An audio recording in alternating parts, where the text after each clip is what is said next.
चलिए, आज हम लोग बायोलॉजी के अंतर्गत अंतःस्रावी ग्रंथियां एवं हार्मोन अर्थात एंडोक्राइन ग्लैंड्स एंड हार्मोन्स के अंतर्गत कुछ ऑब्जेक्टिव प्रश्न देखेंगे जो कि परीक्षा की दृष्टि से बहुत ही महत्वपूर्ण है। ये वे प्रश्न हैं जो विभिन्न एग्जाम में आए हुए हैं, जैसे कि पीसीएस एग्जाम में, विभिन्न राज्यों के पीसीएस एग्जाम, आईएएस एग्जाम इत्यादि। ठीक है, और ये फर्स्ट पार्ट है। इसके बाद हम लोग इसका अगला पार्ट भी देखेंगे। ठीक है, चलिए तो हम लोग शुरू करते हैं पहला क्वेश्चन से। Which of the following gland in human body acts both as endocrine gland as well as in exocrine gland, अर्थात मानव शरीर में निम्नलिखित में से कौन सी ग्रंथि अंतःस्रावी एवं बहिःस्रावी ग्रंथि दोनों ही प्रकार की ग्रंथि है। ऑप्शन पहला दिया है एड्रिनल ग्लैंड। ठीक है, एड्रिनल ग्रंथि। ऑप्शन बी है अश्रु ग्रंथि, ऑप्शन सी है अग्नाशय और ऑप्शन डी है थायराइड। ठीक है, तो इसका सही आंसर क्या हो जाएगा? देखिए, ऐसा ग्रंथि हमारे शरीर का जो कि अंतःस्रावी और बहिःस्रावी दोनों के रूप में ही पाया जाता है। ठीक है, तो वो होता है पैनक्रीज। जो पैनक्रीज होता है ये एक ऐसा ग्रंथि है जो कि अंतःस्रावी और बहिःस्रावी दोनों ही प्रकार की ग्रंथि है। ठीक है, चलिए इसका हम लोग एक्सप्लेनेशन देख लेते हैं। मानव शरीर में अग्नाशय अर्थात पैनक्रियाज, एक सेकेंड, इसका आंसर हो जाएगा सी। ठीक है, इसका सही आंसर हो जाएगा सी। अब चलिए हम लोग इसका एक्सप्लेनेशन देखते हैं। मानव शरीर में अग्नाशय अर्थात पैनक्रियाज अंतःस्रावी ग्रंथि एवं बहिःस्रावी ग्रंथि दोनों प्रकार की ग्रंथि है।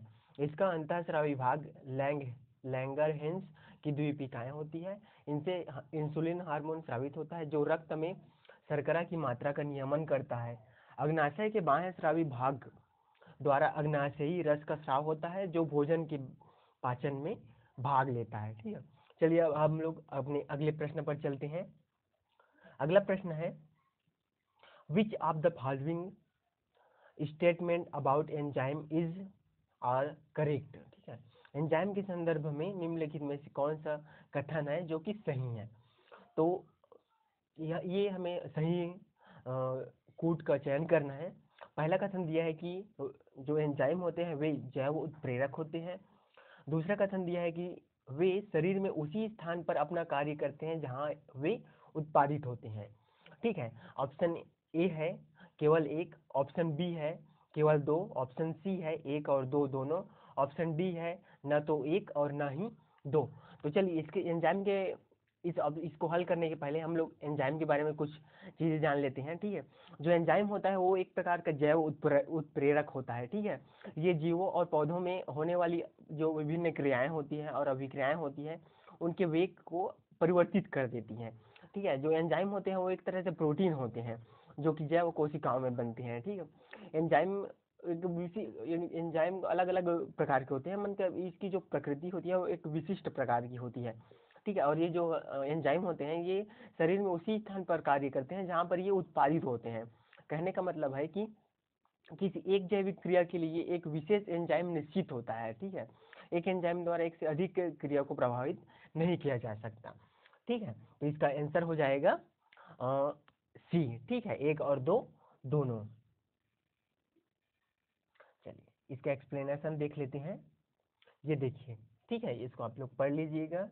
अब हम लोग अपने अगले प्रश्न पर चलते हैं।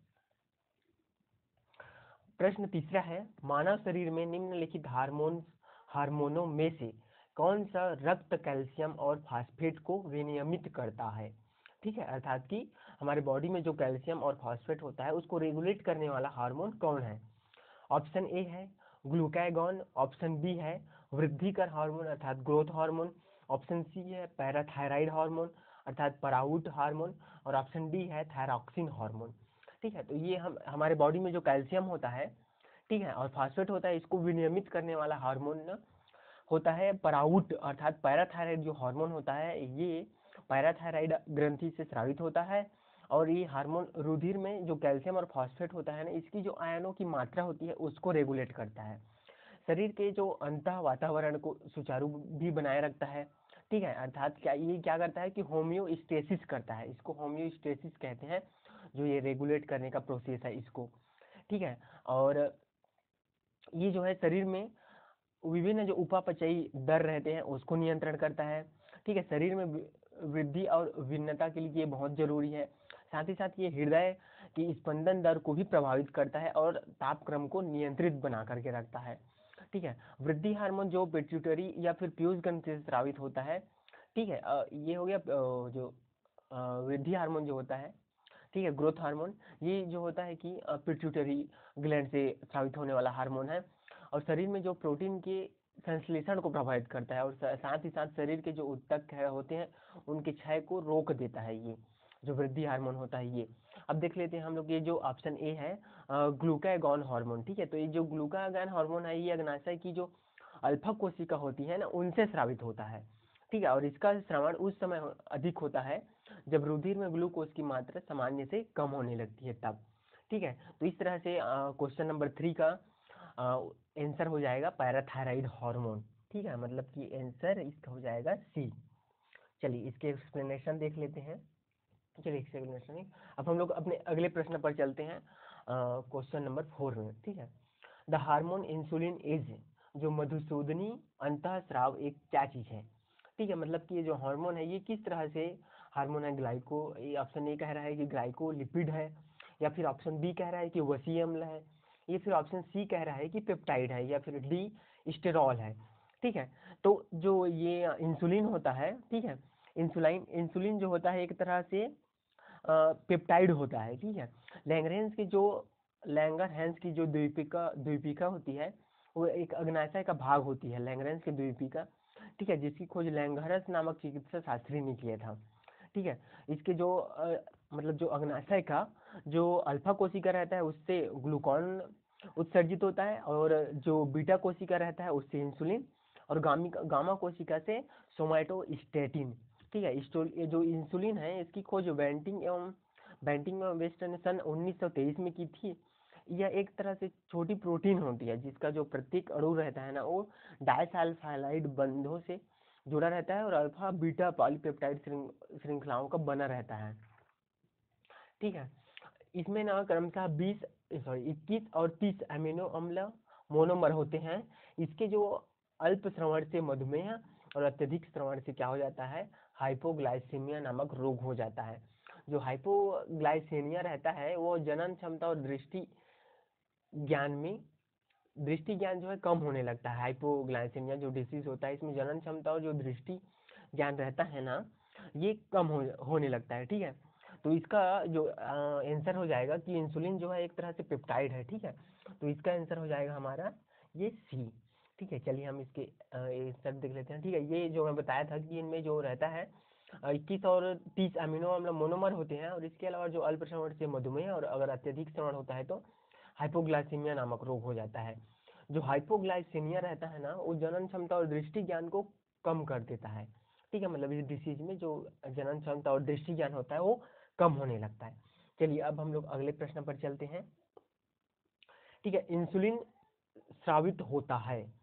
ठीक है, इंसुलिन किससे स्रावित होता है ये अब बताना है। तो अभी हमने देखा कि ये जो है इंसुलिन जो होता है वो पैनक्रियाज से स्रावित होता है। ठीक है, तो इस तरह से हमारा इसका जो इस प्रश्न का सही आंसर हो जाएगा वो कौन सा होगा, ऑप्शन डी। ठीक है, अगले प्रश्न पर चलते हैं हम लोग।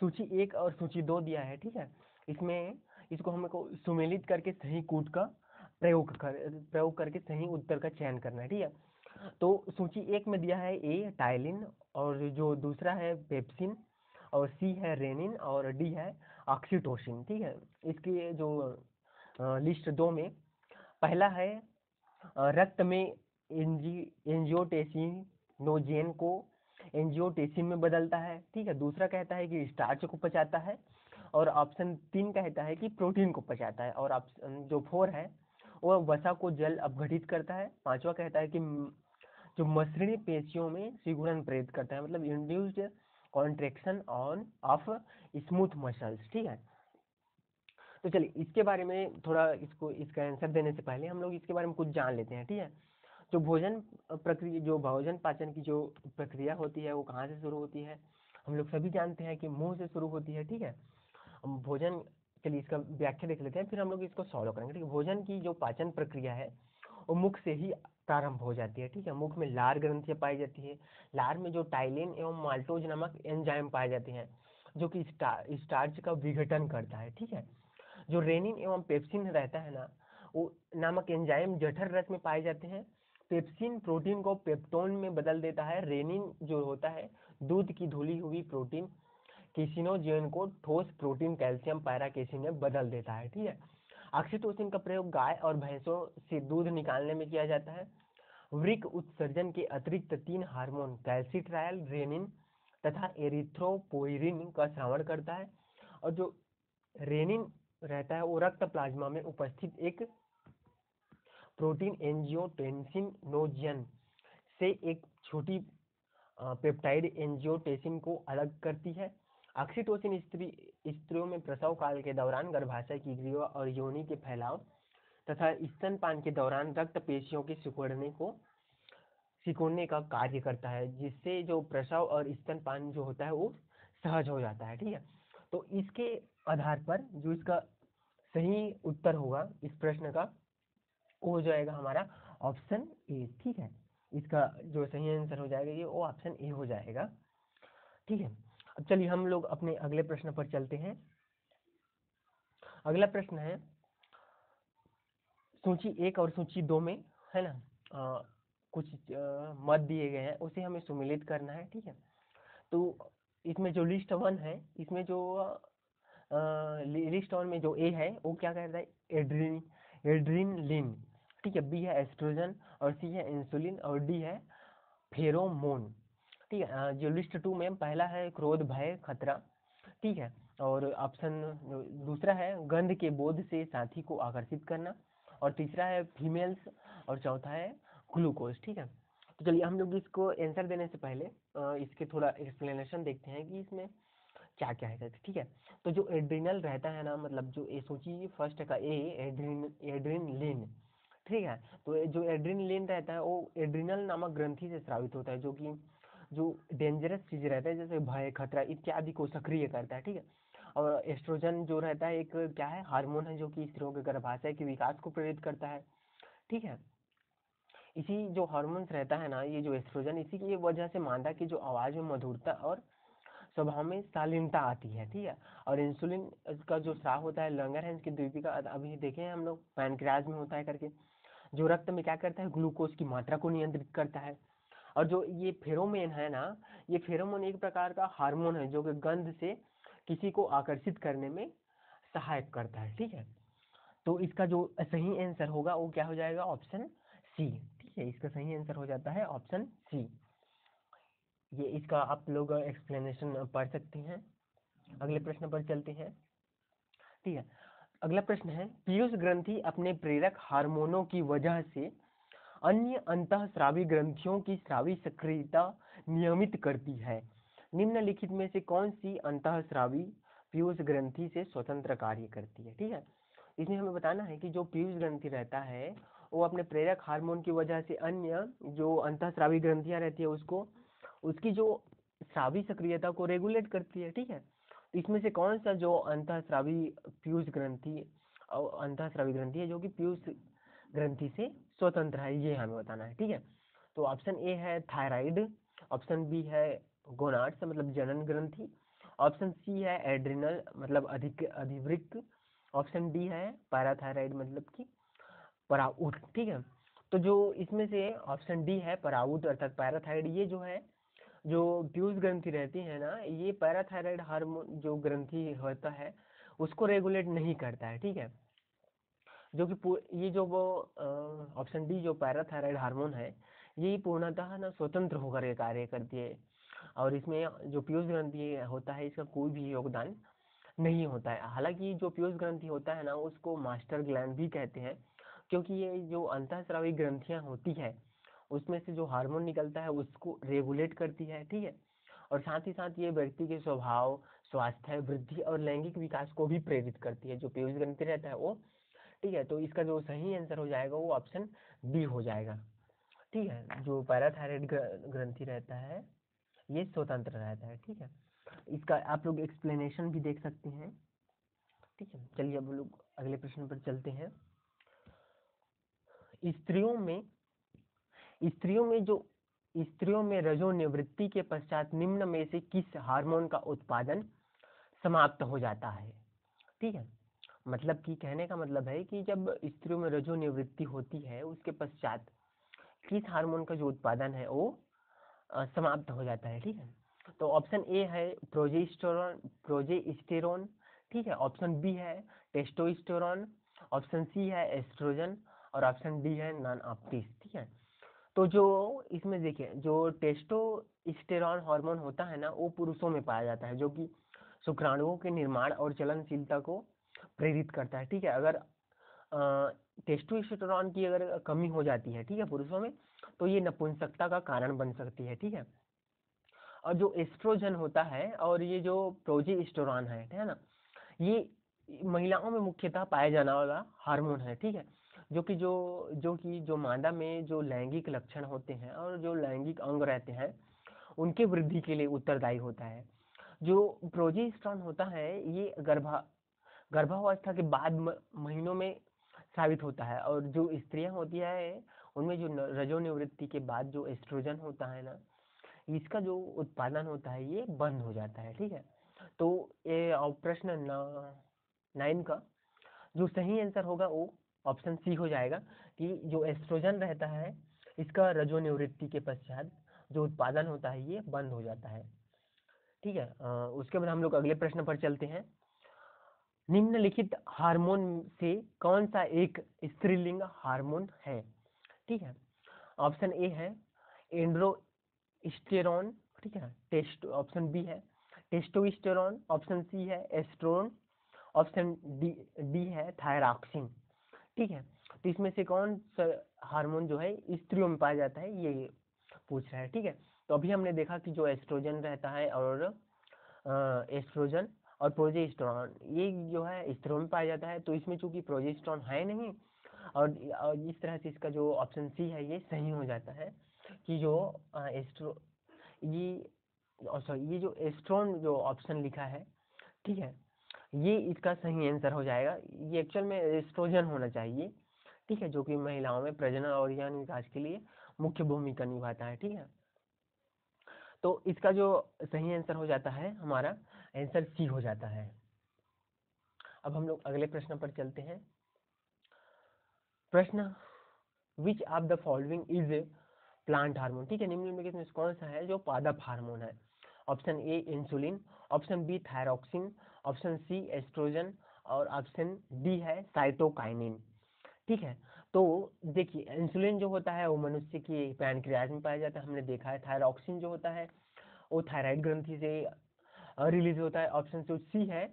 और ये एस्ट्रोजन जो होता है महिलाओं का जनन हार्मोन है एक तरह से। ठीक है, तो इस तरह से इसका सही आंसर हो जाएगा ऑप्शन डी, जो साइटोकाइनिन है वह एक तरह से क्या है, पादप हार्मोन है। ठीक है, जो साइटोकाइनिन होता है ना इसकी जो प्रकृति होती है वो क्षारीय प्रकृति की होती है। ठीक है, जो साइटोकाइनिन है एक संश्लेषित बहुलक है कहा जाए। ठीक है, जो कि ये जो मुख्य रूप से जो साइटोकाइनिन रहता है ये पादप जो रहता है उसके जड़ों में और अग्र सिरों पर पाया जाता है, अग्र सिरों पर। ठीक है, जहाँ पर जो कोशिका का विभाजन होता है, और ये जो साइटोकाइनिन रहता है ये कोशिका विभाजन के अंकुरण को प्रेरित करता है। ठीक है, चलिए अब हम लोग अगले प्रश्न पर जाएंगे। ये आपके इसका एक्सप्लेनेशन देख सकते हैं इस प्रश्न का। अगला प्रश्न है, निम्न में से कौन सा पौध वृद्धि हार्मोन है। मतलब कि पौधे की वृद्धि के लिए कौन सा हार्मोन है ये आवश्यक है, ये बताना है। ठीक है, ऑप्शन ए इंसुलिन, ये तो हो ही नहीं सकता क्योंकि मनुष्य में पाया जाता है। ऑप्शन बी थायरॉक्सिन, ये भी मनुष्य में पाया जाता है। ऑप्शन सी है एस्ट्रोजन, ये महिलाओं में पाया जाता है। ऑप्शन डी है साइटोकाइनिन, अभी हमने देखा। और ऑप्शन ई है नन ऑफ द अबोव। ठीक है, तो प्रश्न 12 का सही आंसर हो जाएगा साइटोकाइनिन। ठीक है, अभी हमने देखा कि कोशिका विभाजन को प्रेरित करता है जो साइटोकाइनिन रहता है, तो इस तरह से प्रश्न 12 का आंसर हो जाएगा ऑप्शन डी। ठीक है, अब चलिए हम लोग अगले प्रश्न पर चलेंगे। ठीक है, अगला प्रश्न है हमारा और प्रश्न 13, मानव शरीर में सबसे छोटी ग्रंथि कौन सी है। ठीक है, option A adrenal, option B thyroid, option C pancreas, option D pituitary. ठीक है, तो इसका सही आंसर हो जाएगा, जो हमारे मानव शरीर में सबसे जो छोटी ग्रंथि होती है वो होती है पिट्यूटरी ग्लैंड, जो कि मस्तिष्क में पाई जाती है। ठीक है, ये जो पिट्यूटरी ग्रंथि रहता है ना, ये कपाल की जो हमारे मस्तिष्क रहता है उसके स्फेनॉइड अस्थि के शिला टर्सिका नामक गर्त में स्थित होता है। ठीक है, तो इसका जो सही आंसर हो जाएगा हमारा ऑप्शन डी। ठीक है, अगले प्रश्न देखते हैं।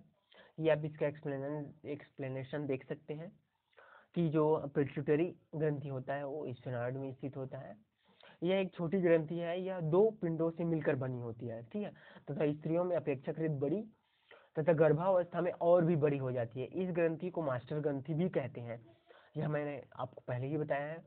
थायराइड जो रहता है गर्दन में वायुनाल की अग्रभाग में स्थित द्विपालित एवं सबसे बड़ी अंतः स्रावी ग्रंथि है। इस ग्रंथि से स्रावित हार्मोन या थ्रम्बालिन तथा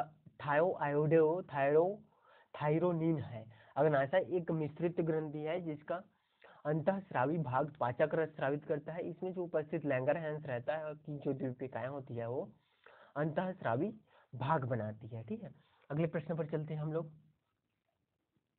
प्रश्न 14 है, निम्नलिखित में से कौन सा पादप हार्मोन मुख्यतः फल परिपक्वता के लिए उत्तरदायी है? ठीक है, ऑप्शन ए है साइटोकाइन, ऑप्शन बी है एब्सिसिक अम्ल, ठीक है, और ऑप्शन सी है एथिलीन, ऑप्शन डी है नन ऑफ द अबो।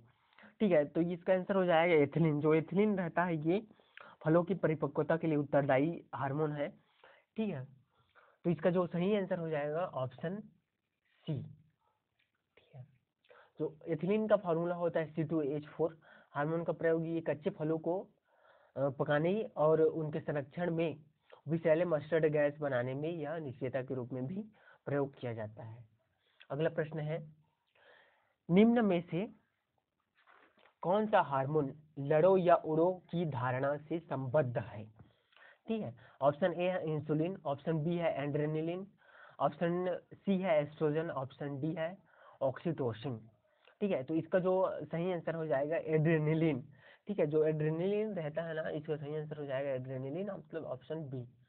ठीक है, तो जो एड्रेनलिन रहता है हार्मोन, ये अनुकंपी तंत्रिका तंत्र से नियंत्रित होने वाली क्रियाओं को नियमित करता है। ये जो कार्यकारी अंगों को प्रभावित करता है। एड्रेनलिन हमें संकटकालीन परिस्थितियों का सामना करने के लिए तैयार करता है।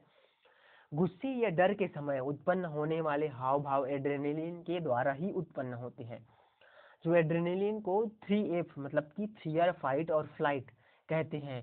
इसको इमरजेंसी हार्मोन्स के नाम से भी जाना जाता है। ठीक है, हमारा अगला प्रश्न है, एंजाइम मूलतः होते हैं ऑप्शन ए शर्करा, option B protein, option C वसा, ऑप्शन डी विटामिन।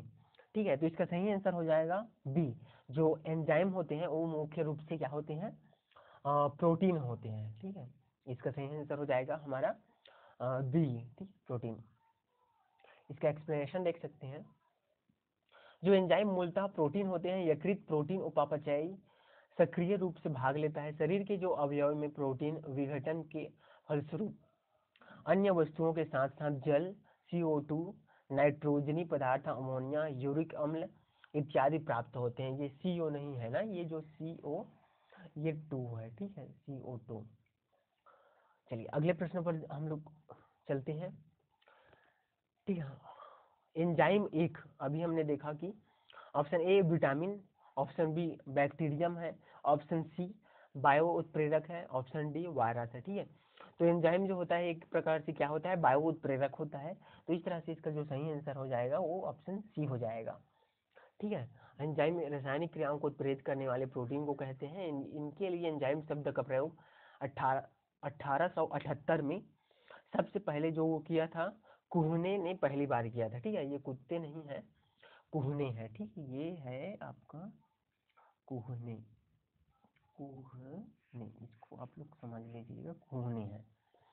ठीक है, हम लोग अब अगले प्रश्न पर चलते हैं।